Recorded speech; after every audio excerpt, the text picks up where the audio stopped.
ब्रह्ममुरारिसुरार्चितलिङ्गं निर्मलभासितशोभितलिङ्गम्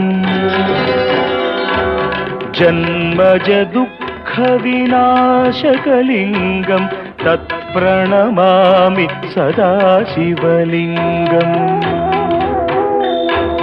देवमुनिप्रवरार्चितलिङ्गं कामदहन करुणाकरलिङ्गम्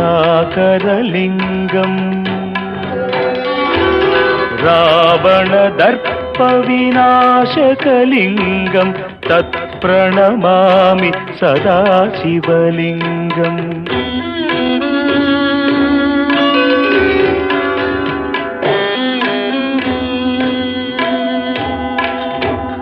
सर्वसुगन्धसुलेपितलिङ्गं बुद्धिविवर्धनकारणलिङ्गं सिद्धसुरासुरवन्दितलिङ्गं तत्प्रणमामि सदा शिवलिङ्गं कनकमहामणिभूषितलिङ्गं फणिपतिवेष्टितशोभितलिङ्गम्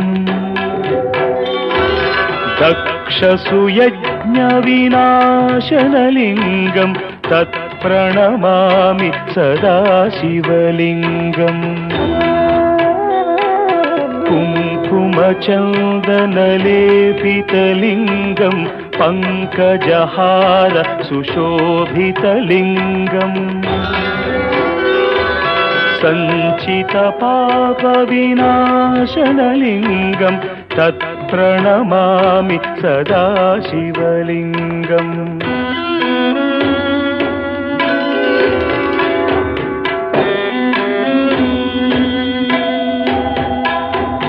देवगणार्चितसेवितलिङ्गं भावैर्भक्तिभिरेव च लिङ्गं दिनकरकोटिप्रभाकरलिङ्गं तत्प्रणमामि सदा शिवलिङ्गम् अष्टदलोपरिवेष्टितलिङ्गं सर्वसमुद्भवकारणलिङ्गम्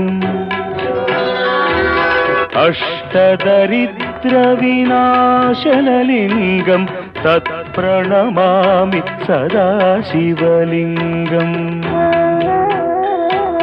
सुरगुरुसुरवरपूजितलिङ्गं सुरवनपुष्प सदार्चितलिङ्गम्